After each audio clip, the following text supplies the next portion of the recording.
Então vamos lá, né? Obrigado mais uma vez aí, Léo, primeiro pelo convite, né? E depois por aceitar esse tema, né? E achar que realmente isso aí se encaixa dentro dessa perspectiva aí dos alunos que vão se preparar para a OBA, né? Olimpíada Brasileira de Astronomia. E eu vou falar para vocês aí, né? Como você já apresentou, do micro ao macro, tá? Mas antes, deixa eu fazer uma breve apresentação aqui, né? Mais uma vez agradecendo o espaço que a Newton está oferecendo para a gente aqui. Mais uma vez, que bacana, né? Que a Newton abre as portas, né? Nisso que eu entendo que também é uma iniciativa da extensão universitária, né? Ou seja, de trazer não só os seus profissionais, mas mostrar um pouquinho da ciência que a gente desenvolve, né? Seja na parte exata, seja lá na saúde, até mesmo na humanas, e que sempre vai contribuir aí com a ciência de uma forma geral. Então, como já falou aí o Léo, né, eu sou professor de Química. O quê? Como é a produção? Ih, já saiu já 150 pessoas? Né? Não, gente, volta, Química é legal, peraí. Não, volta. Ah, tá voltando, pessoal. Sim, gente, eu vou falar sobre Química para vocês aqui, tá? Porque eu sou professor de Química, né? Eu sou professor nas áreas de engenharia aqui na Newton Paiva, tá? Eu leciono o pessoal das engenharia civil, engenharia química, até para arquitetura aqui, eu já lecionei, tá?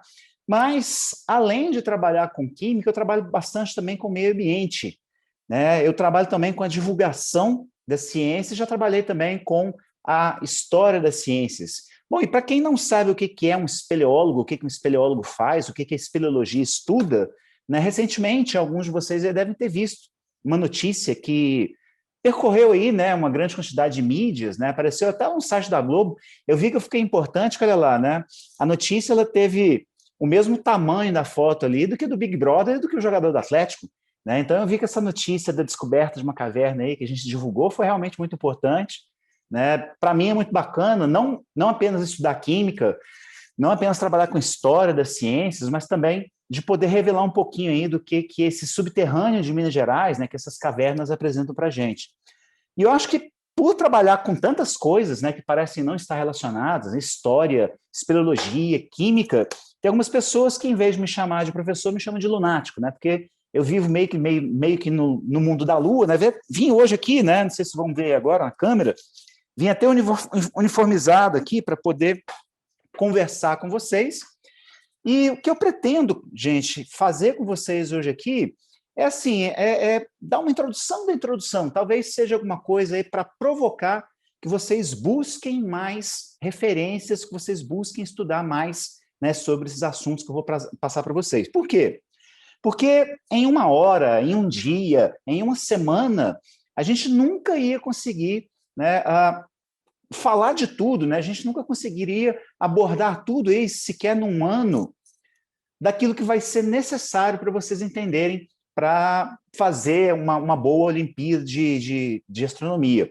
Mas, de novo, né, eu quero provocar, eu quero, digamos assim, colocar água na boca para vocês pesquisarem mais, não apenas assuntos relacionados à astronomia, mas a todas as ciências e tudo aquilo que a gente tem visto sair na mídia hoje em dia e que está relacionado com ciências, né? Então, minha ideia é essa, minha ideia vai ser provocar vocês, tá?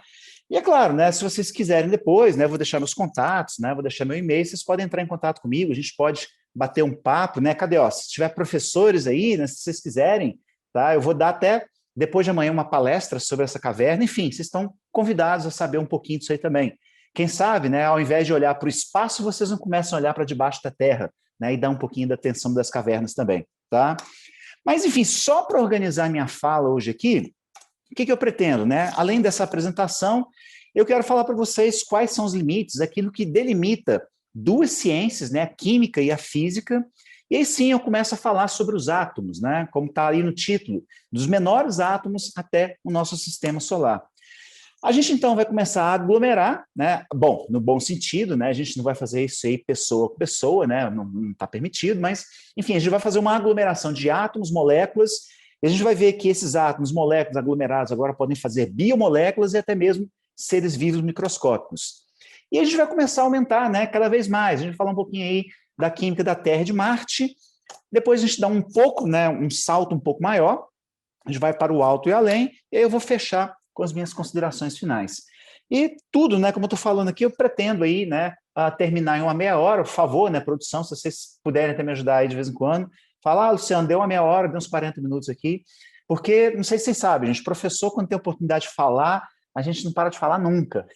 E, como eu falei, né, se eu pudesse aqui, a gente poderia ter assunto, né, para meses, para anos, tá? E, enfim, né, vamos começar aí, olha só. O que motiva esse assunto, né, para um preparatório para a Olimpíada Brasileira de Astronomia, ou ainda, né, para aqueles que se interessam, para aqueles que gostam de ciência? Quando eu pego lá, olha só, a norma, né, as regras para a Olimpíada Brasileira de Astronomia, a gente vê lá que tem diversos níveis, né, então imagina aí que tenham, né, crianças, né, tenham estudantes aí do ensino fundamental, devem ter alunos do ensino médio, devem ter professores, então, mais uma vez, todos bem-vindos, né? E para o nível 1 ali, ou seja, para as crianças até a nona série, tá, até o nono ano, vai ter algumas perguntas, né? Vão ter alguns conteúdos que pedem conhecimento de vocês sobre a atmosfera e sua importância. Tá? Então, a gente vai falar rapidamente aqui, tá? De novo, gente, né? Eu vou dar uma pincelada e espero depois, né? Eu vou cobrar vocês, viu? Que vocês me mandem e-mail, que vocês tirem mais dúvidas comigo ou com o Léo, com os demais aqui, tá? E à medida que a gente, digamos assim, vai avançando, a gente vai pegando aí outros níveis de conhecimento, a gente precisa, por exemplo, ir lá saber de fenômenos físicos e químicos. Aí é que entra, né? E aí que, digamos assim, eu posso falar com um pouco mais de competência, né? Que é falar de elementos químicos e a origem desses elementos químicos. Mas, né? Para aqueles que estão querendo ir além, né? Para o alto e além aí, olha lá. Além de todos os conteúdos do nível 1, do nível 2, do nível 3, né, vocês ainda têm que pegar esses conteúdos a mais, que estão destacados aí em vermelho, tá?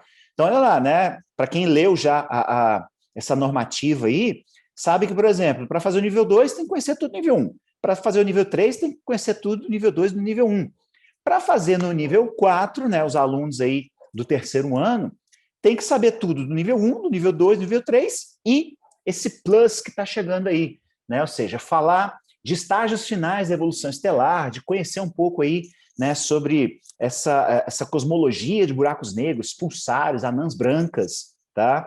Coisas que eu imagino que, né, se já não foram falados em outras oportunidades, né, nas próximas palestras vai ser falado. E, gente, já até aconselho para vocês, tá? Vocês vão ter o grande privilégio aí de ter uma palestra de um dos maiores astrônomos de Minas Gerais, quem sabe do Brasil. Ele chama Renato Las Casas. Então, né, já fazendo propaganda aí, não percam a palestra dele que vai ser em breve, tá? Enfim, a gente vai falar um pouco aí, né, de como que a atmosfera terrestre está classificada, né, de como que a gente pode entender aí as diversas esferas da Terra. Enfim, né, de novo, a gente vai ter nesse tempo aí uma pincelada sobre esses assuntos. E ainda, né, uma coisa que, puxa, eu pensei, o que eu vou falar, né? Que eu vou trazer para o pessoal? E eu lembrei, né? O que até motiva, né? O título do micro ao macro. Eu lembrei, eu não sei em vocês, mas eu perco assim, eu perco não, né? Eu ganho horas e horas de conteúdo quando eu acesso alguns vídeos que estão hoje à disposição no YouTube e que vão mostrando, né? O tamanho e comparando o tamanho dessas coisas. Então, se vocês procurarem lá, né? Tamanho e comparação de seres vivos, vocês vão achar lá, né, a comparação entre vírus, entre bactérias, entre fungos, entre células humanas e vegetais, né? Esse aqui que vai ser um vídeo que eu vou mostrar para vocês, né, que é um vídeo que compara o tamanho e as massas dos corpos celestes, mas também, né, para aqueles que gostam mais aí, né, de aventuras, aqueles que gostam mais de ficção científica, também dá para falar aí da comparação dos personagens e até mesmo em algumas naves, até mesmo lá, né, a Estrela da Morte do Star Wars, enfim, né, hoje em dia tem vídeo de comparação para tudo, né? Eu gosto muito disso aí, que tem umas coisas que, puxa, eu nunca parei para pensar nisso, né? Esses vídeos realmente eles surpreendem a gente. Mas, enfim, vamos entrar naquilo que eu falei que eu tenho competência para falar, né? Vamos começar então a falar da química. E aqui eu sempre destaco, né? Sempre, gente, na minha primeira aula de química, do mesmo jeito que eu estou fazendo aqui, que eu apresento, que eu me apresento para o pessoal, né, que eu falo o que a gente vai estudar, do mesmo jeito, enfim, né, que eu faço com os meus alunos na engenharia, né, eu sempre pergunto nas primeiras aulas, e aí, gente, o que é química? O que a química faz? O que a química estuda? Né, sei que talvez aí vocês estejam loucos para responder, né? O pessoal deve estar levantando a mão aí. Eu respondo. Mas, enfim, né, daqui a pouco, se vocês quiserem, a gente pode fazer uma rodada de perguntas e respostas. Mas, enfim, a química, ela estuda a matéria. E eu acho engraçado, né, que antes de eu falar isso, né, os meus alunos, né, os mais participativos, eles viram, a química estuda tudo, né, que bonito, dá vontade de colocar o coraçãozinho assim no peito, né, e fazer uma batidinha, né, seria muito bonito, é muito poético, né, a química é tudo, a química é vida, a química é amor, a química, enfim, né, a química, ela estuda realmente muita coisa que está ao nosso redor, tá? Só que eu gosto de falar que no universo, e vocês aí, futuros astronautas, né, futuros astrônomos, vão estudar o universo como seu sistema de estudo. No universo a gente também tem diversas grandezas, a gente tem diversas coisas que a gente consegue e que a gente pode medir no universo que são de outra área de estudo, que é a área da física. Mas, enfim, como vocês já estão vendo ali, né, tem encostadinha ali química e física, olha lá, tem encostadinha ali matéria e energia, ou seja, existem algumas coisas aí que podem ser comuns entre essas duas áreas científicas. Mas aí agora, olha só, a gente então já traz uma definição mais bacaninha. Química é a ciência que estuda a matéria. Física é a ciência que estuda a energia. Tá? Então, de novo, né, ambos cientistas, né, eu como químico, os meus colegas como físicos, eles podem contribuir muito para o avanço da astronomia. Na verdade, né, até a astronomia como ciência mesmo, né, ela está ligada, ela é um ramo de conhecimento da física. Apesar, né, de ela estudar corpos celestes com massa, apesar dela estudar, né, até mesmo, né, algumas questões mais voltadas aí para a poesia, né, para a linguagem, tá? Mas, enfim, química e física, matéria e energia têm um contato. Matéria e energia têm um limite. Né? E eu gosto de falar que esse limite, ampliando um pouquinho mais aqui, é uma partículazinha que se encontra entre esses dois ramos de conhecimento, entre essas duas áreas de estudo. Tá? Todo mundo aqui, né, seja de nono ano, seja talvez até de quarta série, né, mesmo o pessoal que não vai fazer aí a OBA, já deve ter ouvido falar de elétron. Né? Se não ouviu falar de elétron, já deve ter tomado um choque, né? Já deve ter tido algum tipo de contato com a eletricidade, né? A ciência, o fenômeno que nos mostra a existência dessa partícula. Então, olha lá, né? O elétron é a fronteira entre o que eu, como químico, vou estudar e aquilo que um colega meu, um físico, vai estudar. Então, o elétron é, digamos assim, esse ponto comum entre a gente. Né? Eu posso estudar elétrons, eu posso estudar como que eles transitam entre os átomos, o que está acontecendo durante uma reação química em que esses elétrons estão transitando, tá? É até interessante, né? Eu sempre, às vezes, tenho aula de algumas pessoas que falam, o elétron é só uma energia. Não, né? Aquilo que flui, né, a partir de uma pilha, a partir de uma bateria, ou numa tomada de 110, 220, são elétrons. Então, sim, são partículas que, ao se movimentar, que ao ter uma certa energia cinética, podem ligar o computador que vocês estão vendo essa palestra agora, abastecer a bateria do celular de vocês, tá? Mas, enfim, vamos, né, só dar uma pincelada aqui também, né, sobre o que é esse elétron, o que ele faz. Tá? Então, primeiro, né, para a gente conseguir entender aí por que eu posso falar que o elétron é estudado pela química, ou seja, ele tem que ter massa, ele tem que ocupar lugar no espaço, ele tem que ter volume, tá? Ou seja, então, para eu, como químico, poder estudar uma partícula como essa, eu tenho que colocar ela numa balança. Né? Sei lá que uma balança de padaria, uma balança de supermercado, uma balança de farmácia, vai conseguir mostrar algum valor da massa desse elétron? A resposta é não. Se eu colocar numa balança que eu uso para medir a minha massa, né, e hoje eu estou gordinho, estou lá com meus 80 quilos, tá?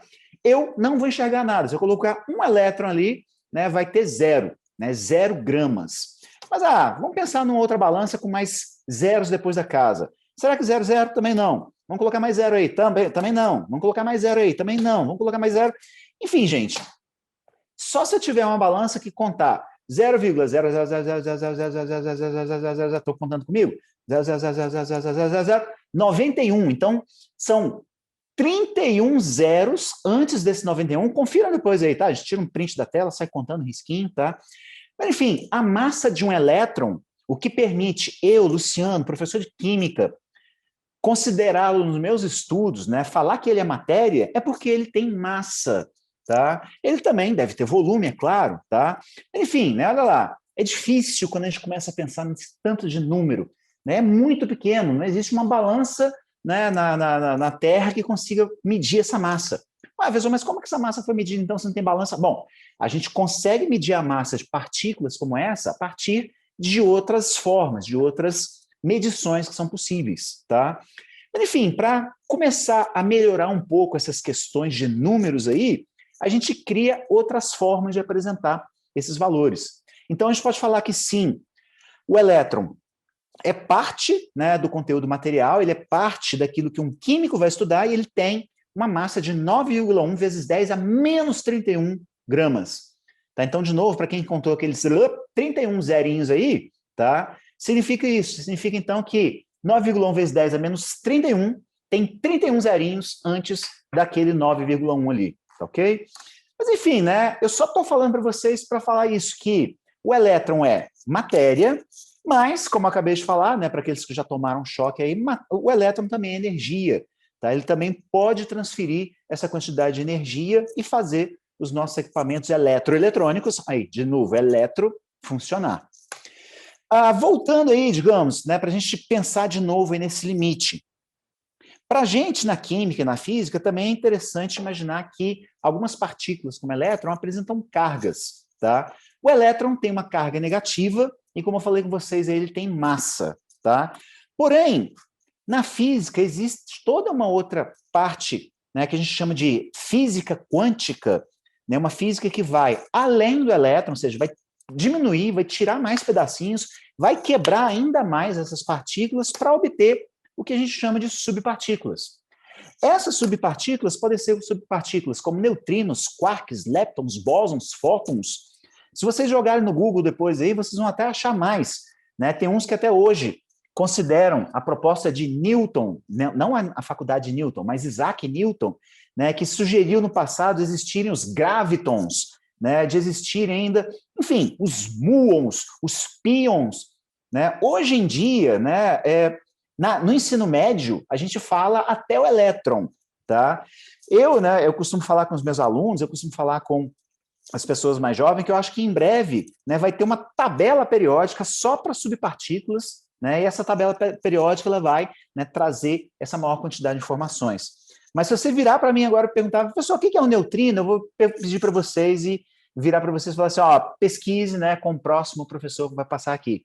Né, que cada um desses aqui também daria, né, para fazer uma palestra, cada um desses aqui daria para fazer uma aula, um curso, tá? Mas, para vocês, né, que vão fazer aí essa Olimpíada, é interessante saber que no universo, né, entre planetas, entre estrelas, entre galáxias, o universo está recheado dessas subpartículas. São subpartículas que estão bombardeando o nosso planeta a todo instante. Né? Principalmente os neutrinos, e aí, ó, agora é interessante, que os neutrinos, assim como os fótons, né, fótons, as partículas associadas à luz, os neutrinos, eles também não têm massa, eles são extremamente pequenos. E ao contrário dos fótons, eles não são refletidos. Tá? Então, opa, você não viu ele agora, mas você acabou de ser penetrado por um neutrino.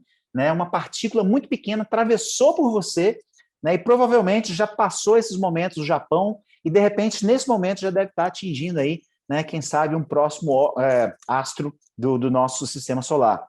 Enfim, essas subpartículas elas estão bombardeando, né, o tempo todo aí os planetas, né, a partir de um ponto comum que pode ser o Sol ou das estrelas vizinhas que a gente tem. Enfim, né, então, o universo, né, como eu falei para vocês, ele não é só matéria. Né, ele tem toda essa parte de energia da física quântica de subpartículas que são também alvo de interesse, né, de diversos astrônomos. Tá? E daqui a pouco vocês vão começar a entender, né, por que eu estou falando isso daí, porque isso aí está completamente ligado à necessidade de se proteger durante uma exploração espacial. Né? Então, por exemplo, se eu pensar que vocês vão querer ir para o espaço, seja para a ISS, a Estação Internacional, né, que está sobre as nossas cabeças, ou para a Lua, ou para Marte, né, a gente tem que ter cuidado não apenas com essas subpartículas que estão sendo emitidas pelo Sol, mas também com outras formas de radiação. Mas, Luciano, você é químico, então voltemos aí para a matéria. Então, olha lá, né? Falei que o elétron é a fronteira entre a matéria e a energia, o elétron tem carga negativa, mas para eu falar sobre os átomos, né, que foi um desses primeiros tópicos que eu apresentei para vocês aí, eu tenho que começar a apresentar outras partículas. Então, olha só, né?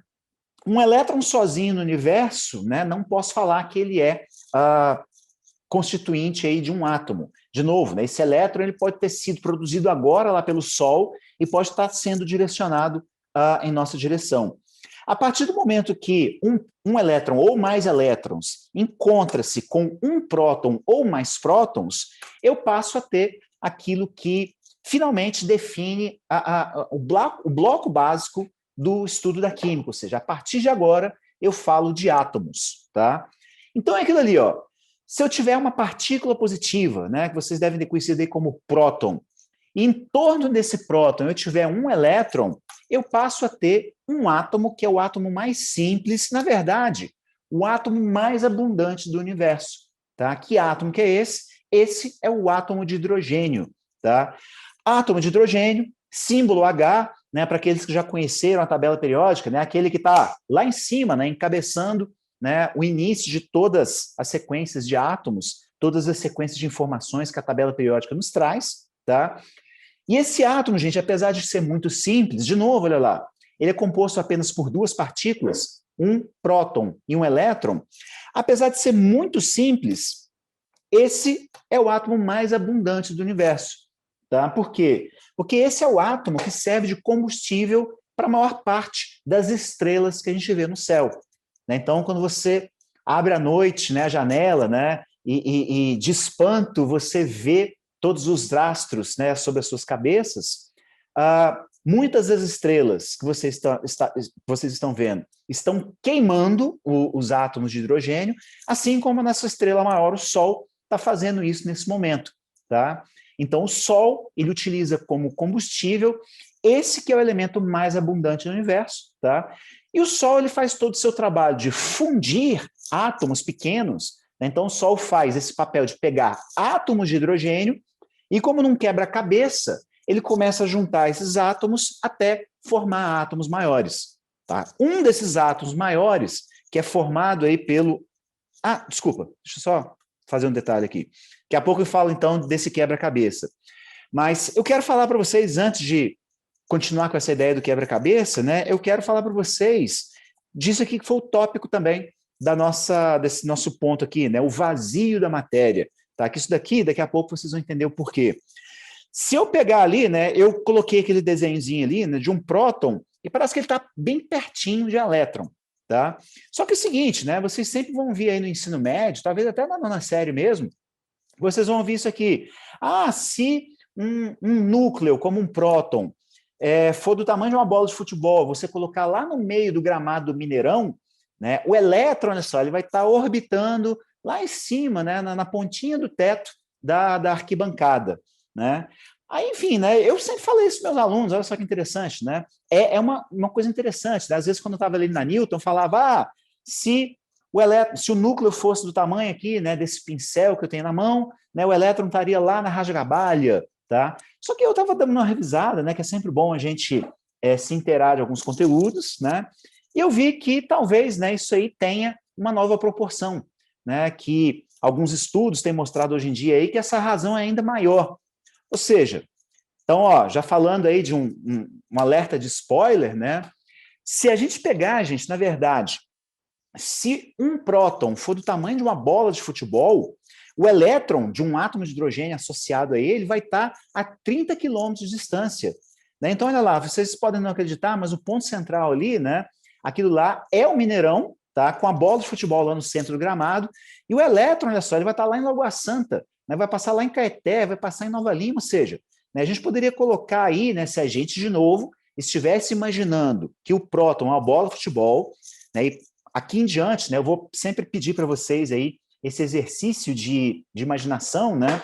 Então, imaginando, mais uma vez, que nosso próton é uma bola de futebol, né? O elétron associado a ele, né, em um átomo de hidrogênio, estaria a 30 quilômetros de distância. Então, é bem maior do que aquilo que às vezes é divulgado nessas aulas, e como eu falei, eu mesmo já cansei de falar isso aí para os meus alunos. Mas, o que eu quero trazer para vocês aqui? Eu quero comentar com vocês que entre um próton e um elétron, seja de um átomo de hidrogênio ou de qualquer outro átomo, não tem nada. né? A matéria é vazia, né? Então, olha só que bacana, que interessante. Isso aqui é uma coisa que tem uma direta ligação com as questões que a gente vai falar daqui a pouco aí sobre a composição de alguns astros celestes, né? Principalmente quando a gente estiver falando aí, por exemplo, de buracos negros, que são normalmente, né, aqueles entes celestiais que mais atraem a atenção de todos nós, tá? Enfim, né, aguardem aí que isso aí foi um pequeno spoiler, tá? Tchau, próton, então. Agora sim, né, como eu falei com vocês, olha lá, o Sol, né, então, essa grande indústria de átomos, ele está fazendo o quê? Ele está pegando átomos menores, como o átomo de hidrogênio, compactando esses núcleos até gerar um átomo um pouco maior. Tá? Nesse átomo maior, além das partículas positivas, além dos prótons, eu tenho agora também os nêutrons, né, que eu estou colocando ali naquela corzinha azul. Do mesmo jeito, eu tenho elétrons girando em torno desse núcleo, tá? E aqui agora representado, a gente tem o menor átomo da tabela periódica. Opa, mas peraí, o hidrogênio tem só um próton, um elétron, sim. Mas por ter 2 prótons, o hélio atrai os elétrons em sua direção. Então, aqui agora, se antes a gente falou do átomo mais abundante do universo, tá? Aqui agora a gente tem o segundo elemento químico mais abundante do universo e o menor de todos eles, que é o átomo de hélio. Então, de novo, né, o nosso Sol, e hoje está fazendo um sol quente, pensei que até ia chover, né? Mas, enfim, o nosso Sol está lá agora, na toda, queimando o seu conteúdo de átomos de hidrogênio para transformá-los em átomos como esse daí. Isso aí, tá, gente, digamos assim, é só apenas o início da sequência. Outros átomos maiores são formados a partir aí dessa grande indústria de átomo que é o Sol ou as demais estrelas que nós temos no universo. Bom, a gente pode ter, né, só que aí com outros processos, né, principalmente aí com algumas nebulosas, né, com algumas poeiras celestiais, algumas poeiras ao longo aí do espaço que são compactadas e aquecidas, a gente pode chegar até o maior átomo, né, e aí eu estou falando do maior átomo estável que a gente consegue encontrar no planeta Terra, que a gente consegue encontrar no sistema solar, tá? O maior átomo é o átomo de urânio, tá? Que é um átomo que tem 92 partículas positivas, ele vai apresentar, então, 92 prótons. Tá? Se ele tem 92 prótons, 92 cargas positivas, para ele estar estabilizado, ou seja, para ele estar neutro, né, sem carga nem positiva nem carga negativa, ele também deve ter 92 elétrons. Tá? E aí é o seguinte, né, essa aqui é uma figurinha que eu trouxe para vocês e daqui a pouco eu vou corrigi-la. Tá? Vocês aí que já viram modelos atômicos, né, sabem que muito provavelmente, né, os elétrons eles não estão ocupando essas órbitas assim bem comportadinhas, né, eles não estão ali, né, parecendo exatamente o quê? Planetas em torno do Sol. Né? Daqui a pouco eu vou corrigir isso daí, tá? Mas enfim, isso é uma coisa que a gente tem lá dos modelos atômicos, né? Essa representação que vocês estão vendo aí, que é a mais comum, tem a ver muito com aquela representação de Rutherford, né, que falava então que os elétrons estariam em órbitas, tá? Mas enfim, eu estou trazendo o urânio, eu estou trazendo essa figura aqui para falar para vocês de mais, né, de mais partículas. Então já falei lá de quarks, muons, pions, blá, blá, blá, elétrons, prótons e nêutrons. Quando átomos grandes, como o átomo de urânio, eles se quebram, que eles passam por um processo de fissão, a gente tem, gente, ainda mais partículas sendo produzidas, né, como as partículas gama, as partículas beta, as partículas, enfim. E, de novo, né, o nosso universo, sejam átomos pequenos ou átomos grandes, sejam partículas sem massa ou partículas pesadas, como é o caso, né, de uma partícula beta, todas essas partículas estão viajando ao longo de todos os espaços entre planetas, entre sóis. Tá? Então, isso é uma coisa interessante, porque aí, de novo, né, é uma união entre a química e a física. Tá? É uma união, então, que está mostrando que com grande energia, essas partículas que são provenientes aí do núcleo de átomos como urânio ou da fusão de átomos de hidrogênio, elas estão viajando ao longo de todo o espaço intergaláctico. Tá? E aqui eu deixo até uma sugestão, viu, gente? Não sei se alguém já viu aí, né? Eu sempre gosto de fazer isso em filme, em aulas. Tem um filme muito bacana, né, que está no Netflix hoje, que conta a história de uma das maiores cientistas de todos os tempos, que é Marie Curie. Né? Ela é a descobridora da radioatividade, tá? É uma mulher que foi à frente do seu tempo, né? A gente fala muito de Isaac Newton, a gente fala muito de Albert Einstein, né, mas muito pouco se fala e muito pouco se divulga sobre essa que foi uma das maiores cientistas, né? Então, orgulho aí para todas as mulheres cientistas do planeta, tá? Então, pesquisem sobre a vida de Marie Curie, que é uma vida fantástica. Esse filme retrata muito bem, né? Não só a descoberta da radioatividade, mas toda essa ideia aí sobre química e também das aplicações e usos da radioatividade. Então, não percam que, com certeza, né, isso aí, além de ajudar para a Olimpíada, vai distrair bastante vocês também. Mas, enfim, voltando para a química, como eu falei para vocês, então, aí agora deixa eu fazer uma correção, né? Falei para vocês que o mais correto não é imaginar que esse elétron em torno do próton esteja em órbitas bem definidas, tá? E mais ainda, né? Para eu começar agora, assim, montar o quebra-cabeça da vida, eu preciso de imaginar esses átomos unidos uns aos outros, tá? Então, quando eu tenho dois átomos de hidrogênio, eu passo a ter, né, quando eles estão ligados e compartilhando esses dois elétrons, eu passo a ter uma molécula de hidrogênio, tá? E, de novo, né, olha só, corrigindo essa imagem, tá? O mais certo, então, seria imaginar que uma molécula de hidrogênio seria uma coisa como essa, né? Isso aí que parece uma casca de amendoim, né? Isso aí que parece, sei lá, né, uma bala. Na verdade, então, o que a gente conseguiria ver de longe seriam o quê? Os elétrons em torno desse núcleo. A gente praticamente não conseguiria ver os núcleos, por quê? Os núcleos são muito pequenos, a gente não enxergaria. Né? Se a gente enxergasse a molécula, a gente não enxerga, né, não com luz visível, mas se a gente enxergasse moléculas, a gente ia enxergar aí, né, digamos, esse casadinho de padaria, né? Faltou só ali agora no meio uma goiabadazinha. E é claro, né, vamos respeitar aí os tamanhos, né? Vamos de novo pensar aí, vamos de novo fazer um exercício de comparações, tá? Só que eu não quero partir da molécula de hidrogênio, não, tá? Eu quero partir de uma outra molécula muito simples, tá? Eu quero partir agora da molécula que é a base da vida, né? Agora, se a gente está falando aí de substâncias químicas, agora se a gente está falando aí de moléculas, e nesse caso, se eu estou falando do composto químico água, a gente está falando de uma substância que também tem uma grande atenção dos astrônomos, tá? Por quê? Então, olha só, essa água é uma substância que, nesse momento, né, uma missão da NASA está, né, à sua procura, tá? Essa água é o que, digamos assim, motiva uma grande quantidade de missões que estão acontecendo nesse momento no nosso planeta vermelho, tá? Ou seja, a NASA e todos nós, né, sejam cientistas da química, da física, brasileiros, russos, todos nós nos perguntamos, né? E aí, existe água em Marte? Por que essa pergunta, né, ela é sempre constante? Porque se em um ponto qualquer de Marte, né, seja no Equador, seja nos polos, né, se uma missão tripulada ou não conseguir identificar a água no lugar, né, em algum certo lugar, a gente não vai apenas falar que sim, existe essa substância inorgânica sem vida lá, mas é bem provável que a gente também consiga associar a existência da água à vida. Tá? Então, quando se fala, né, que eu estou querendo ir lá buscar, procurar água, não é só porque os cientistas estão querendo estabelecer uma base em Marte, tá? É porque também a gente quer associar a presença de água à presença de vida, tá?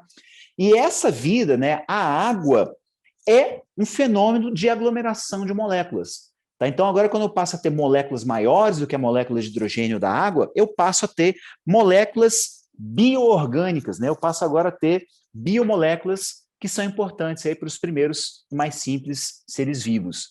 Então, aqui agora, gente, eu vou passar, como eu falei para vocês, um desses vídeos que eu acho muito bacana, tá? E que vai mostrando em escala, e aí agora sim, né, do micro ao macro, vai mostrar para vocês aí a comparação entre essas moléculas, tá?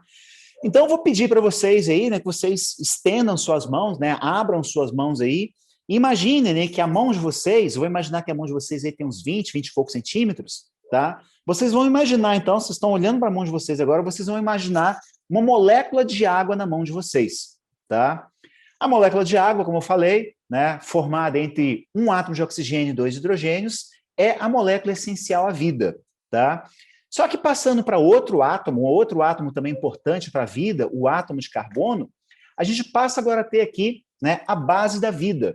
Né? O átomo de carbono é o elemento químico pelo qual a vida escolheu se desenvolver.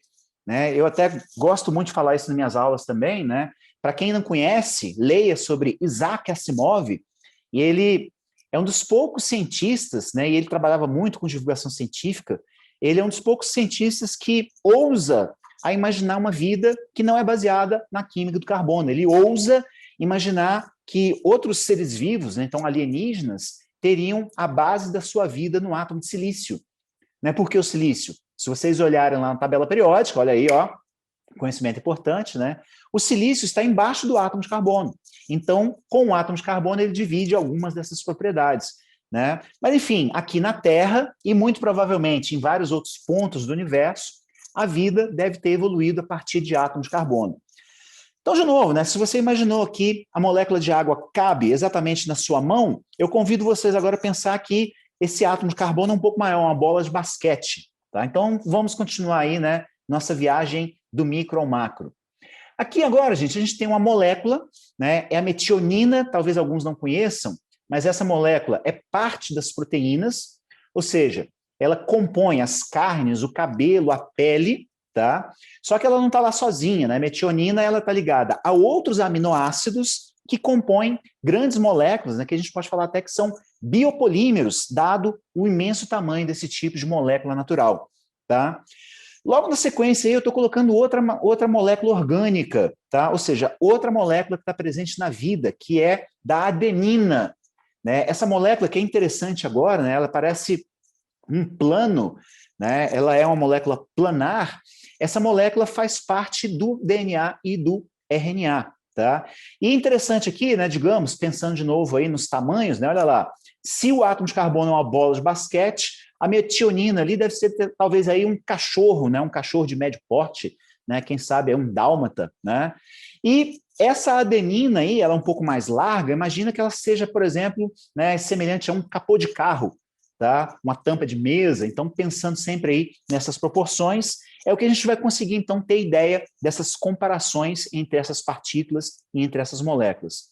Continuando nossas comparações, vamos ainda aqui apresentar... Opa, deu play. Isso daqui, gente, é a molécula da glicose. Ou seja, isso aqui é metade de uma molécula de açúcar, molécula que é produzida pelas plantas e que nós consumimos para delas obter energia. Aqui temos uma outra molécula orgânica. Aqui agora já tem uma molécula semelhante a uma gordura, semelhante ao óleo, tá? Só que é um fosfolipídio, que é uma molécula que faz parte das membranas celulares, tá? E, né, desde lá do carbono até aqui, a gente está trazendo aqui agora as moléculas que compõem, né, a química orgânica. Então, além do carbono, além do hidrogênio, além de oxigênio, nitrogênio, enxofre e fósforo, tá? A gente tem outros poucos elementos químicos que são utilizados por micro-organismos, tá? Outra coisa interessante, olha só, percebam ali que da glicose para o fosfolipídio, a gente está mudando a escala. Né? Então, se, por exemplo, né, eu falei para vocês que 300 ppm, né, eu tinha lá 30 centímetros, aqui agora, né, de 0,9 a 3,4 nanômetros, eu vou imaginar que essa molécula aí, de uma ponta a outra, né, desses 3,4 nanômetros, ela tem 3 metros de altura. Tá? Então, de novo, né, carbono, bola de basquete, fosfolipídio, 3 metros de altura. Tá? Então, só para a gente ir tentando imaginar essas proporções aí. Vamos continuar. Até aqui, tá, gente? A gente não tem ainda um ser vivo, né? Como está acontecendo aqui, ó. Isso que vocês estão vendo aqui é uma hemoglobina. Digamos assim, é o centro das células do sangue que são responsáveis aí por carrear gás carbônico e oxigênio, tá? Aqui eu ainda não estou falando de um ser vivo, mas, de novo, né, pensando nas proporções, olha lá, isso aí já teria 6 metros de altura, 6 metros de largura, 6 metros de profundidade. Né? É uma molécula bem cilíndrica, ou seja, isso aí já não caberia mais dentro da nossa casa. Né? Uma molécula como essa, se tivesse 6 metros, teria que caber dentro de um galpão. Vamos lá, vamos aumentar essa escala. De 6 metros, nós passamos aí, né, para uma molécula de 7 metros. Esse daqui, gente, é um dos RNAs, né, é o RNA transportador, que é aquele responsável pela síntese de algumas proteínas. Tá? Ele recebe a mensagem de outros RNAs do DNA para fazer, né, as proteínas pelas quais nós nos caracterizamos. Aumentando mais ainda as proporções, vamos de um RNA para isso que a gente ouve falar muito hoje em dia, os anticorpos. né, os anticorpos que o nosso corpo produz para poder atacar algumas infecções. E olha só, mesmo até chegar aqui nos ribossomos, caramba. Mesmo aqui chegando nos ribossomos, gente, a gente ainda não está apresentando, pulei, desculpa, aqui. Mesmo chegando aqui nos ribossomos, eu ainda não estou falando de estruturas vivas. Ou seja, até o momento não falei de uma estrutura que é capaz de se autorreproduzir, que é uma característica da vida. Né? Até o momento não falei sobre uma estrutura que tem a capacidade de passar para os seus filhos, né, para a sua geração, características genéticas. Tá? O ribossomo é uma das estruturas presentes na maior parte das células vivas, mas agora sim, né, a próxima estrutura, já pensando então aí agora que a gente está lá naquela escala de metros, agora sim aparece o nosso primeiro ser vivo, agora sim aparece o rinovírus, tá? Que é um dos menores vírus e que é um dos responsáveis por alguns tipos de resfriados. Tá? Então, de novo, né, imaginando lá bola de carbono, bola de futebol, bola de basquete, esse rinovírus aí, o menor vírus, o menor ser vivo possível, ele já teria 30 metros de altura. Né? Então, bola de futebol, ou bola de basquete, Luciano, bola de basquete por carbono, prédio de 10 andares para o menor ser vivo possível. Vamos lá, vamos continuar. A partir de agora, a gente tem outros vírus, né? Olha só, o vírus da hepatite, né? O vírus que causa males ao fígado. Isso aqui é interessante, né? Isso aqui não é vivo, né? Isso aqui é uma vesícula que normalmente pode estar presente em alguns tipos de células animais, tá? E aqui, olha só, esse vídeo, infelizmente, ele não traz, mas ele mostra para vocês aqui agora o vírus do HIV, né, da AIDS, e ao mesmo tempo ali ele mostra o vírus do influenza.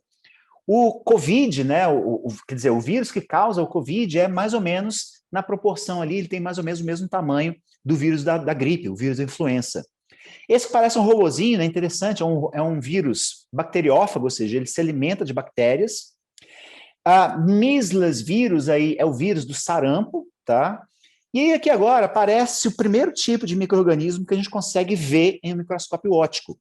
Tá interessante pontuar que antes existia ali uma figurinha de microscópio, mas vírus, tá, gente, eles só podem ser vistos em microscópios eletrônicos. Tá passando aí, né, a mitocôndria e o lisossomo, que são organelas presentes dentro das células vegetais e animais, tá? E aqui aparece o primeiro fungo, né, o primeiro fungo unicelular, que é o fermento de pão, o fermento biológico, tá? Esse daqui, né, é o cromossoma X, responsável aí pela definição sexual, né, de animais, e olha lá quem aparece finalmente, né, a célula sanguínea vermelha, tá? A célula presente no sangue, e de novo, né, uma dessas células que a gente pode ver ao microscópio, assim como uma célula da pele. Eu esqueci, né, de passar, eu estou vendo aqui que eu estou começando a ter que apressar um pouco o tempo, de novo, né, pensando em escalas de tamanho, lembram lá, né, falei para vocês que o menor vírus seria o tamanho, né, de um prédio de 10 andares. Se a gente estivesse levando em considerações essas proporções, tá, uma célula da pele, ela teria aí área suficiente, né, e ela é achatadinha, ela parece um ovo frito mesmo, com essa imagem aí. Se a gente tivesse uma célula da pele nessas proporções, essa célula ela poderia cobrir todo o estado de Minas Gerais. Tá? Só para vocês terem ideia, né, dessas proporções aí. Bom, bastante conhecido aí, né, um espermatozoide, um espermatozoide, né, responsável pela reprodução humana, né, normalmente os machos das espécies têm os espermatozoides. Essa daqui é uma célula bem interessante, né, uma célula bastante adaptada, né, uma célula do olho, tá, um fotorreceptor. E esse aqui agora, né, um óvulo humano. Né? Aqui agora, nesse óvulo humano, a gente já tem uma estrutura que seria do tamanho da Lua. Tá? Então, de novo, pensando nessas proporções, o óvulo humano, de novo, o átomo de carbono é uma bola de basquete, então agora eu tenho ali o óvulo humano do tamanho da Lua. Tá? Alguns seres vivos, né, que se encontram livres no meio ambiente, né, o paramécio, o amoeba, e aqui, gente, finalmente, a gente chega àquilo que a gente consegue enxergar. Tá? Se vocês forem ali agora e colocar um pouquinho de sal na língua, vocês vão colocar uma pedrinha quadradinha desse jeito aí, que é um grão de sal. Tá? Então, aqui agora a gente entra no, digamos, reino microscópico que a gente já consegue ter, que a gente consegue enxergar. E a partir daqui agora, né, são coisas que a gente já começa a ter uma noção, né? Um detalhe, o grão de sal, ele seria do tamanho do nosso planeta Terra, é claro aí, né, respeitada as suas formas geométricas, tá? E por último, né, eu vou adiantar um pouquinho aqui, um grão de café, todo mundo deve conhecer, um grãozinho de café, seria do tamanho do nosso Sol, tá? De novo, imaginando que um átomo de carbono fosse do tamanho de uma bola de basquete, tá ok? E aí ele termina aqui, né, comparando com o tamanho de uma unha, um rato que seria então aí do tamanho de praticamente, né, todo o nosso sistema solar, né, e um ser humano de 1,75 m teria, né, talvez aí o tamanho de toda a nossa galáxia, tá? Deixa eu adiantar um pouquinho aqui, gente. Enfim, né, falta concluir para vocês aí de falar da química da Terra e de Marte, vou ser breve aqui, tá? É sempre importante falar, né, que nosso planeta é composto aí por 4 esferas, né, a hidrosfera, a litosfera, a atmosfera e a biosfera. Hidrosfera é tudo aquilo que comporta a parte líquida, né, do nosso planeta, e interessante, né, o nosso planeta é o único que tem líquidos à superfície, tá? Os demais todos. Se tiver água, por exemplo, essa água vai estar no estado sólido, tá? Todos os planetas, alguns planetas trazem aí nessa parte rochosa, mas somente a Terra traz a biosfera, ou seja, até hoje só foi comprovada a vida no nosso planeta. Para quem vai fazer a OBA, né, para quem vai fazer aí a Olimpíada, a atmosfera ela é mais importante, por quê? Porque normalmente, quando a gente está falando em termos astronômicos, a atmosfera é uma imensa capa protetora que contém aí uma grande quantidade, 78% de nitrogênio, 20% de oxigênio e o restante de outros gases, como o gás carbônico. Tá? É interessante, né? Tem muita gente que sabe que o oxigênio é mais importante para a vida e pensa que ele é o mais abundante. Não, né? É o nitrogênio mais abundante na nossa atmosfera. E juntos, esses gases, eles fazem um papel muito importante. Eles nos protegem não apenas de radiações como ultravioleta, né? E aí o que ele pode fazer? Ele pode absorver e transformar essas radiações em outras radiações ou refletir essas radiações que vêm do Sol ou de outros corpos celestes. E ainda, a nossa atmosfera pode nos proteger de partículas, como eu falei para vocês, né? Algumas partículas que têm cargas, como as partículas alfa, beta, ou ainda também prótons e elétrons, que poderiam ser bastante prejudiciais à vida que existe na Terra, tá? Somado à atmosfera, o campo magnético da Terra acaba, né, de nos proteger mais ainda. Tá? Então, digamos assim, aqui no nosso planeta, a vida ela pôde evoluir por causa desses dois conjuntos, tá? A atmosfera e o campo magnético, que ou desviam ou sensibilizam ou diminuem e atenuam as radiações e a quantidade de partículas que a gente normalmente está recebendo. Coisa que não acontece em Marte. Né? De novo, né, o desafio de se provar que existe vida em Marte é porque lá a atmosfera, além de ser muito rarefeita, além de ser muito escassa, além de ser muito pequena, né, e a gente tem visto aí, né, ela praticamente nem permite o voo de algumas aeronaves, mas a NASA conseguiu, né, fazer um drone voar lá. Essa atmosfera ela também tem uma composição química muito diferente. Lá agora eu tenho uma grande proporção de gás carbônico, né, 90% de gás carbônico, um pouco de nitrogênio, 8% de nitrogênio e 1% de ar.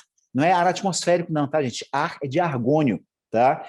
Então, por não ter uma camada atmosférica eficiente, por não ter também um polo magnético bastante ativo, quando você está pensando aí na exploração espacial, você tem que ter toda uma preocupação.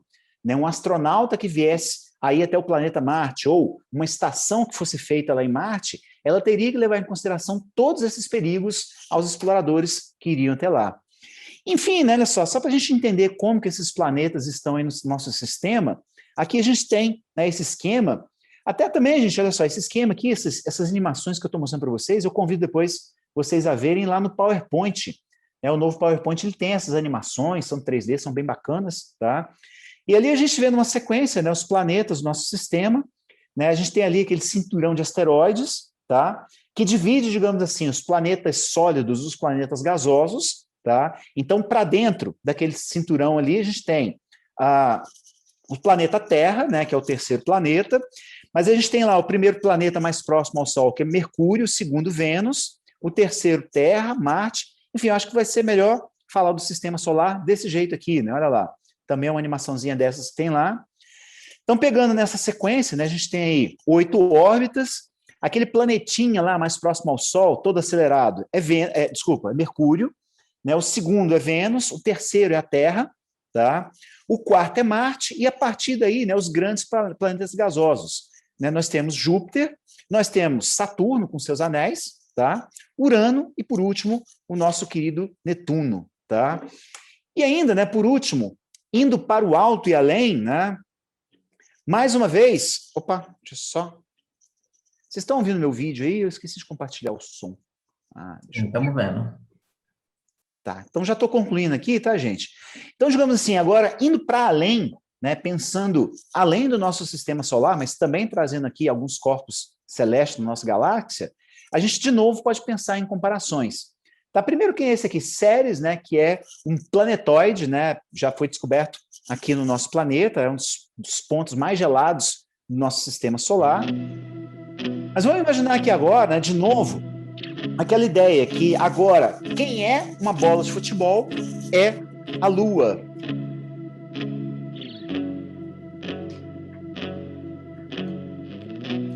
Então, olha lá, ele vai trazendo ali o tamanho, né, o diâmetro desses corpos celestes. Temos agora Mercúrio.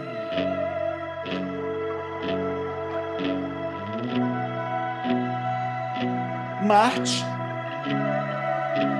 E mais uma vez, gente, pensando lá que a Lua é do tamanho de uma bola de futebol, estamos chegando ali no planeta Terra. Então, se a Lua é do tamanho de uma bola de futebol, a Terra é do tamanho de um jogador de futebol. Ou seja, teria aí 1,70 m, 1,80 m. Esse aqui é um dos primeiros exoplanetas descobertos, né? Kepler 22b. Outro planeta do nosso sistema solar, Netuno. O planeta mais afastado, né? O 8º planeta. Urano, o 7º planeta, o penúltimo. Aumentando um pouquinho mais, né, nós chegamos aí a Saturno, com seus anéis.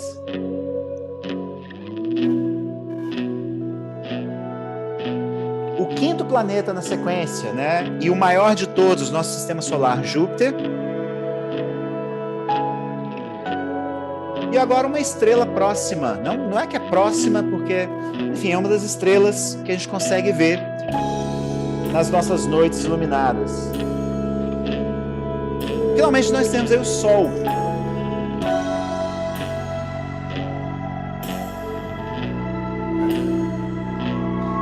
Sirius A, que é uma dessas estrelas que a gente consegue ver nas nossas noites.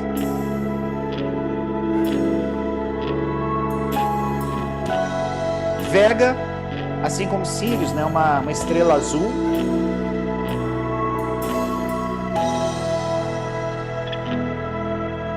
Arcturus, né, uma das primeiras estrelas gigantes vermelhas. Essa ela pode ser vista no nascer do Sol, desculpa, no nascer da Lua, no oeste. Tá? Rigel.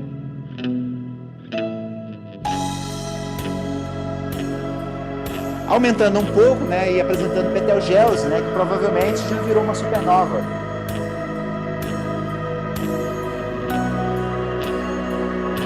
Cão Maior.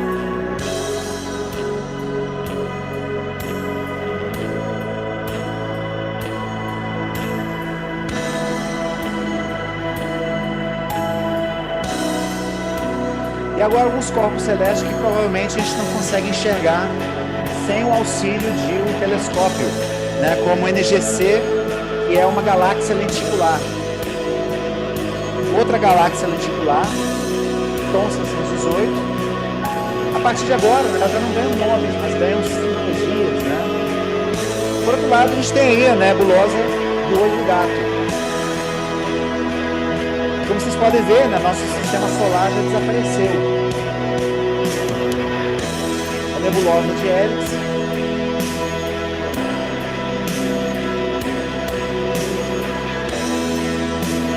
A nebulosa de Órion, que a gente consegue enxergar, às vezes, não com telescópio, mas às vezes com um simples binóculo. Ômega Centauri, uma galáxia distante.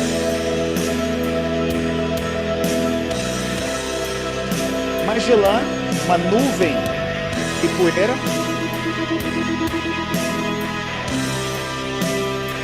Finalmente, a nossa galáxia, a Via Láctea do restante do universo.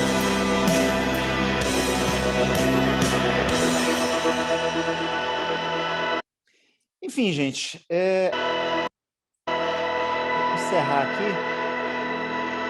Aqui está o universo. Então, gente, para encerrar aí, eu estou vendo que eu estou passando um pouquinho do tempo. Deixa eu acelerar aqui. Só como conclusões, né, como considerações finais, eu queria mostrar para vocês, então, que a astronomia é uma ciência multidisciplinar. Né? Então, pode ser que aqueles que têm o sonho de criança de ser um astronauta, né, pode passar seu estudo não só pela química, pela física, mas também podem ser engenheiros, né, também podem ser farmacêuticos, também podem ser biólogos. Tá? Então, todos os ramos de conhecimento podem trazer para vocês aí, né, uma bagagem enorme científica para vocês contribuírem com a astronomia. Tá? E eu tentei mostrar para vocês, né, que desde o menor átomo, na menor partícula, até, digamos assim, o maior corpo celeste, né, todos esses componentes do cosmos são feitos, né, por energia e matéria, são feitos aí por componentes da química e da física. Tá? E por último, né, como eu falei com vocês, né, sobre aquele spoiler no final, um buraco negro, né, que eu esqueci de comentar no início ali, é o quê? Simplesmente é um compactador de matéria. Né? O que um buraco negro ele faz? Ele pega lá o próton, que está muito distante do elétron, compacta os dois, junta os dois e faz com que a matéria provavelmente deixe de existir. Tá? Enfim, gente, a natureza, né, tem até uma música que fala que a natureza é implacável, mas não, a natureza é bela, é diversa, né, e todos vocês estão convidados a conhecer um pouco mais sobre essas ciências naturais, tá ok? Façam uma boa Olimpíada, né, para quem é que vai fazer a Olimpíada. Se quiserem entrar em contato depois comigo, né, podem me mandar e-mail aí, tá, no luciano.faria@newtonpaiva.br. E para aqueles que ficaram curiosos lá, que eu falei, né, sobre cavernas, depois podem procurar nas nossas redes sociais, só está errado ali, tá? É Opinião _ Ogri. Tá? A gente tem lá Instagram, Facebook, YouTube, enfim, vai ser um prazer poder tentar ajudar vocês aí em respostas, né, trazer mais algum tipo de conhecimento para vocês, ok? Legal, Luciano, muito bacana essa apresentação. Muita mensagem legal aqui no chat. O pessoal falou que a apresentação foi maravilhosa e acho que assim, quando a gente começa nessa parte final, ver o tamanho das coisas, a gente se sente uma poeirinha assim no universo. E entender que aqui em relação a gente também tem uma poeirinha quando a gente olha ali, né? Um vírus, uma Primeiro, eu quis tentar fazer vocês se sentindo todão. Nossa, eu sou grandão, a bactéria é miudinha, né? Aí quando você pega na outra escala para o macro... Tem gente falando aqui que a cabeça até explodiu, assim. É muita coisa. Como a gente tem pouco tempo, eu vou fazer algumas perguntinhas rapidinhas, aí ver se você consegue responder aí rapidinho para gente. Uma que falaram, deixa eu até pegar, qual que é essa força que prende o elétron que ele fica circulando em volta do núcleo? Boa pergunta. Essa força é exatamente a atração entre positivo e negativo. Tá? Isso foi uma coisa até muito bacana, né, que veio de um dos primórdios da modelagem atômica. Aí até tem uma coisa bacana, né, quando a gente fala assim, eu vou fazer um modelo para estudar, né, aquilo que eu quero trazer na minha pesquisa. Só que tem 3 problemas, às vezes. Às vezes a coisa é muito pequena, às vezes a coisa é muito grande, ou às vezes a coisa está muito longe. Então, por exemplo, vamos pegar aqui um engenheiro civil, né, que está num escritório aqui no Buritis, ele está trabalhando lá no estádio do Galo, né, no estádio do Atlético. Ele não pode ir lá o tempo todo, mas ele consegue estudar à distância. A partir de quê? A partir de um modelo, né, a partir de uma maquete, a partir de um desenho. Né? E na história da química, um modelo atômico de Rutherford propôs isso, né, que um elétron negativo fosse atraído por um próton a partir de diferença de cargas. Tá? E ele estaria, então, ali em órbitas. Então, o Rutherford fala isso, né, dessa atração, só que ele pensou, puxa vida, mas eu acho que deve ter alguma coisa a mais. Né? Porque se fosse só desse jeito, né, em um certo momento o átomo ia entrar em movimento de espiral e ia bater no núcleo. Tá? Só que aí veio outro cientista, veio outro modelo atômico de Bohr, e explicou que são esses elétrons, né? Eu falei que eles estão muito longe do núcleo, são esses elétrons que estão o tempo todo ali interagindo com energia, que ficam saltando, né, entre diversas regiões no átomo. Então, eles absorvem ou emitem energia e ficam o tempo todo saltando. Então, digamos assim, para existir matéria, se não houvesse energia, né, praticamente não existiria nada. A matéria ela tem que estar o tempo todo ali interagindo com a energia para a estabilização dos átomos mesmo, né? Senão não existiriam os átomos. Legal. Ó, agora mais uma pergunta, hein? Você acredita que possa existir vida sem dependência da água? Boa pergunta. Eu falei para vocês, né? Depois eu até fiquei pensando, nossa, eu até me corrigi, né? A única superfície de planeta que tem água líquida é o nosso planeta. Mas existem algumas luas de outros planetas que têm outros líquidos, né? Eu não vou lembrar agora, né? Que me pegaram na surpresa aí, mas se não me engano é uma das luas de Júpiter. Se não me engano é Ganímede, né? Posso estar falando besteira aqui agora, mas se não me engano Ganímede ou Io tem um oceano de metano. O que é o metano, né? Todo mundo conhece o gás de cozinha. Tá? O gás de cozinha ele está lá líquido, né, no botijão, porque ele está sob alta pressão. Tá? Se eu escapo o gás de cozinha ali, eu vou ver que ele é super gelado, tá? Temperaturas muito abaixo de zero. Nessa lua, né, de Júpiter, esse metano, né, esse componente semelhante ao gás de cozinha, ele está no estado líquido. Tá? Para haver vida, né, com certeza a gente tem que ter um fluido. Não dá para ter vida no sólido completo, uma pedra nunca vai conseguir andar e falar. Por outro lado, um gás, né, não conseguiria se organizar. Eu tenho que ter líquido. Tá? Pode ser, né, que exista ou que esteja se desenvolvendo algum outro tipo de vida diferenciado, né, seja nessas luas ou em outros planetas em nossa proximidade. Né? Recentemente, se não me engano, foi até um trabalho da NASA mesmo, que indicou que uma alteração muito estranha foi identificada no planeta Vênus e que até hoje, né, nunca tinham parado para pensar. E eles estão julgando que possa ser um tipo de vida que viva na atmosfera de Vênus. Né? Mas, mesmo assim, você tem que ter algum tipo de forma de vida com um líquido para poder fazer as trocas de materiais. Excelente. E aí eu vou colocar a última pergunta, apesar de ter várias aqui, mas na verdade são duas perguntas sobre vírus, Luciano. Um perguntando se você considera vírus é vida ou não é vida, e uma outra perguntando se a gente pode falar que a primeira forma de vida que é capaz de existir em diversas condições no universo são os vírus.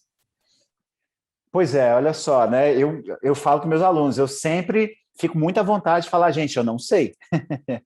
Isso daí, né, deve ser aquele tipo de provocação que um professor de biologia foi lá assim, ó, pergunta ele lá se vírus é vida. É muito... né? Gente, aí eu vou virar e falar assim, ó, eu tiro meu time de campo, eu sou professor de química, tá? Mas, enfim, ainda existe, né, toda essa discussão, né, sobre vírus ser vivo ou não, né? Então, o estudo de alguns micro-organismos, né, ainda é muito recente, né? Porque, como eu falei com vocês, né, não dá para enxergar, né? Você traz aqui agora, toma, Luciano, o melhor microscópio que tem lá na Newton Pyle, pá, coloca na minha mesa aqui. Então, Luciano, o melhor microscópio que tem no FMG, coloca pá, na minha mesa aqui, não vou conseguir enxergar um vírus, tá? Mesmo no microscópio eletrônico, né, que lá na UFMG tem, né, já acompanhei umas análises lá, dá para ver um vírus, mas é difícil demais, né? Normalmente o que é feito para diferenciar um vírus do outro é a partir de análise de DNA, como a gente tem visto aí. Enfim, né, ainda se carece muito de estudo, ainda está muito em discussão, né, sobre se vírus são, né, forma de vida ou não, tá? Mas, enfim, né, da mesma forma que outros seres vivos, né, os vírus compartilham conosco, né, com nós, seres humanos, ou com uma planta, ou com um cachorro que latiu aqui agora, tá? Eles compartilham algumas características, né? Eles passam suas características genéticas para os seus predecessores, tá? Eles se multiplicam, tá? Então, existem alguns biólogos que não, falam que isso aí não vai me deixar caracterizar vírus como vivo, não, tá? Enfim, são coisas que ainda cabem em discussão. E isso é uma coisa muito bacana também na ciência, tá? É uma coisa que, sei lá, ainda não está comprovada, pode ser comprovada em breve, ou uma coisa que eu acreditava ser verdade, pode mudar daqui a pouco, tá? Enfim, né, vou responder mais uma vez, não sei, tá? Não sei se vírus é vida. Excelente. E aí, só o último comentário que um aluno fez aqui, falando que o que ele acha mais interessante é que tanto a física, a química, a biologia, ou até mesmo a filosofia, tem sempre respostas para as mesmas coisas, mas cada um do ponto de vista da sua matéria. Aí você concorda com isso, né, professor? Nossa, assim, né, acabei de falar para vocês aqui, né, que eu fiz doutorado, e à medida que vocês começam a estudar mais, né, eu acho que eu devia até ter falado o que é um doutorado, né, vocês estão aí, né, tem muita gente que fala, nossa, eu estudo o dia todo, nossa, eu já estudei 10 anos na minha vida, né, gente, quando você faz uma graduação, você pode optar por fazer uma graduação de 4 ou 5 anos, aí depois você pode fazer um mestrado, né, mais 2 anos, e você pode fazer um doutorado, mais 4 anos. Eu já estou caçando aqui de fazer meu pós-doutorado, né? E à medida que você vai estudando mais e mais, nossa, você vira um devorador de conhecimento. Eu, por exemplo, eu sinto muita falta, né, da minha formação como química, da minha formação como cientista exato, de eu não ter tido filosofia. Né? Eu adoro hoje em dia, quando eu tenho oportunidade, eu gosto de conversar, gosto de ler sobre filosofia, psicologia, né, para entender o que está passando na cabeça das pessoas, biologia, para poder responder se vírus é vivo ou não. Enfim, se eu pudesse, né? Aí, Newton Paiva, se vocês quiserem aí, ó, né? Luciano, você a partir de agora só estuda. Nossa, isso é maravilha, isso é assim, né? Para qualquer cientista, né? Para qualquer professor da Newton, eu acho que seria um sonho, tá? Mas enfim, gente, a gente tem que colocar o pé no chão e às vezes se dedicar a uma ou outra área. Enfim, né? Mas o que eu queria falar para vocês é isso: não percam, né, essa capacidade, essa necessidade de vocês trazerem todos esses conhecimentos juntos, tá? Porque o tempo todo a química está conversando com a física, a química conversa com a biologia, a geologia conversa com a física. Enfim, né, não existe só uma gaveta onde vocês vão colocar os conhecimentos de vocês, né? O conhecimento de vocês tem que estar jogado em cima da cama, misturado, né? Façam isso agora na casa de vocês, né? Abram lá os armários, os guarda-roupas, façam essa festa na casa de suas mães e falam assim, foi o professor Luciano que mandou. Não, mentira, gente, brincadeira, tá? Faz isso não. Excelente, Luciano. E aí teve até uma aluna comentando aqui, né, que todas as ciências são importantes. Então, Luciano, muito obrigado. Tem mais pergunta aqui, mas eu vou fazer igual a gente fez na última apresentação. Eu vou te mandar isso por e-mail. Ah, ótimo. Responde, depois eu vou mandar para todo mundo que estava inscrito lá, tá? No evento, Uhum. as respostas, porque assim, tem pergunta aqui até sobre multiverso, se você acredita em multiverso, Luciano. Opa, vou ligar o filme ali do Homem-Aranha. Ó, Lucas perguntou aqui se ele pode fazer uma pergunta. Lucas, me manda aqui no chat, que aí depois o professor Luciano responde e encaminha para todo mundo. Luciano, de novo, muito obrigado pelo seu tempo, pela sua presença. Foi uma apresentação assim sensacional. Todo mundo aqui super elogiando. Vou te encaminhar alguns elogios deles aqui, Gabriela agradecendo Que bom. agora. E a gente com certeza conta com você em próximas, viu? E aguardem em breve aí, tá? Cenas do próximo capítulo, vocês vão me ver aí no Terra de Minas, tá? A gente vai... Amanhã eu tô indo lá na Gruta Maquiné, a gente vai fazer uma gravação para a Globo, né? Então aguardem em breve Cavernas no Terra de Minas. Excelente, excelente. Muito legal, Luciano. E aí, para todo mundo estar aqui presente, antes de vocês saírem, só lembrando nossa agenda dessa semana, hoje já tivemos a apresentação aí do professor Luciano, amanhã a gente vai falar sobre teoria da relatividade, vamos falar dessa teoria que mudou a forma como a gente vê a física, e na quinta-feira a gente tem uma palestra sobre corpo humano no espaço. A gente vai falar sobre medicina espacial. Então, quem pensa aí no futuro em seguir uma carreira na área de saúde, vem conhecer essa área de medicina espacial com a doutora Thais Russomano, que é referência, professora internacional, coopera com diversos projetos que trabalham sobre essa questão de levar o ser humano para o espaço, entender como o nosso corpo humano atua nesses ambientes. Então, aguardo vocês amanhã e quinta-feira, e muito obrigado pela presença de todo mundo, e só falando, né, essas perguntas aí depois a gente encaminha a resposta por e-mail para vocês. Então é isso, pessoal, muito obrigado, e até a próxima, até amanhã.